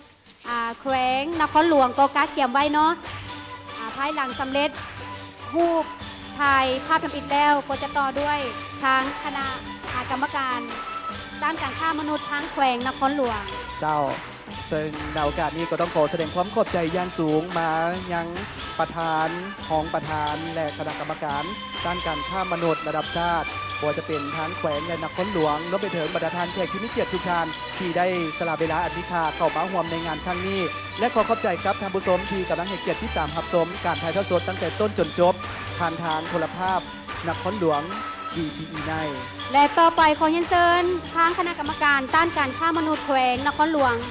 ถือว่าเยี่ยมห้อยแล้วเนาะขึ้นมาแล้วขอแสดงความขอบใจเป็นอย่างสูงโดยเฉพาะขอขอบใจทานประธานท้องประธานคณะกรรมการต้านการฆ่ามนุษย์ระดับชาติพร้อมด้วยกรรมการต้านการฆ่ามนุษย์บรรดาทานทุกๆทานที่ว่าได้เป็นเกียรติแก่งานของพวกเขาและที่สำคัญก็คือขอแสดงความขอบใจมายังทางบริษัท ETL จำกัดที่ว่าได้ช่วยประถามสายใยแก้วแก่การถ่ายทอดสดขอขอบใจโทรภาพนครหลวงวิทีไนก็คือบริษัท 3S ที่ว่าได้ช่วยอุปถัมภ์และที่สำคัญก็คือผู้อุปถัมภ์ทุกๆทานที่ว่าได้เป็นส่วนสำคัญแก่การซุกยู่ขบวนการในการสกัดกั้นและต้านการฆ่ามนุษย์กล่าวมาฮอดตอนนี้การถ่ายทอดสดก็หมดเวลาลงเพียงเท่านี้พวกเขาทั้งสองขอไว้ใช้ให้พรในประธานจงมีสุขภาพเข้มแข็งประสบผลสำเร็จต่อหน้าที่เรียกงานทุกประการและขอให้ทานเดินทางกลับเฮือนด้วยความสวัสดิภาพและที่สำคัญขอให้ทุกๆทานนั้นได้พร้อมเพียงเฮียงหน้ากันโดยเฉพาะโกเมนร่วมแห้งร่วมใจกันต้านการฆ่ามนุษย์ให้ปรากฏผลเป็นจริงและมาวันนี้พวกเราทั้งสองและทีมงานคณะพิซอบก็ต้องขอลาไปก่อนพบกันใหม่ในโอกาสหน้าสบายดี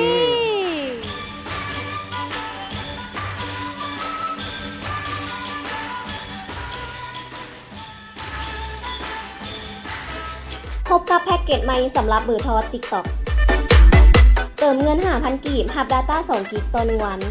12,000 กีบรับ Data 6 กิกต่อ 3 วัน และ 100,000 กีบรับ Data 70 กิกต่อ 30 วัน พิเศษ ทุกแพ็กเกจลิ้นฟรี TikTok แบบบ่เสียค่า Data ไปเลย สอบถามข้อมูลโทร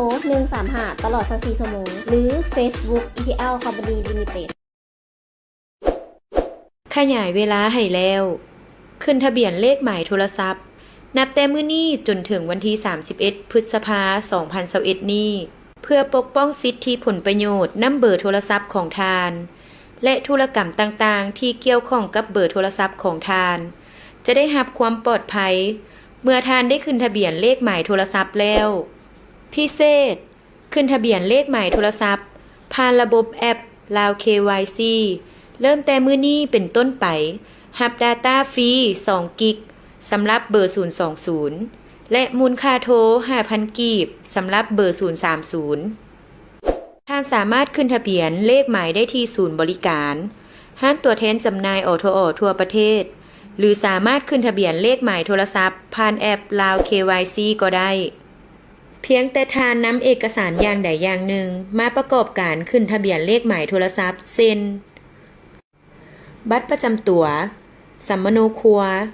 พาสปอร์ตใบขับขี่พาหนะบัตรพาสงฆ์บัตรประจำตัวต่างด้าวถาวรสัมมโนครัวชาวต่างด้าวบัตรนักศึกษาบัตรรัฐกรเป็นของแท้ที่ยังบ่หมดอายุการนำใช้สอบถามข้อมูลโทร135ตลอด24ชั่วโมงหรือ021 260076ตายบ่ได้ไปใส่ของมื้อนี้บ่มื้อนี้อยู่เพื่อนเบิ่ง YouTube โอเคฉันเอาไปเล่นน้ำหมู่กันเด้อโอเค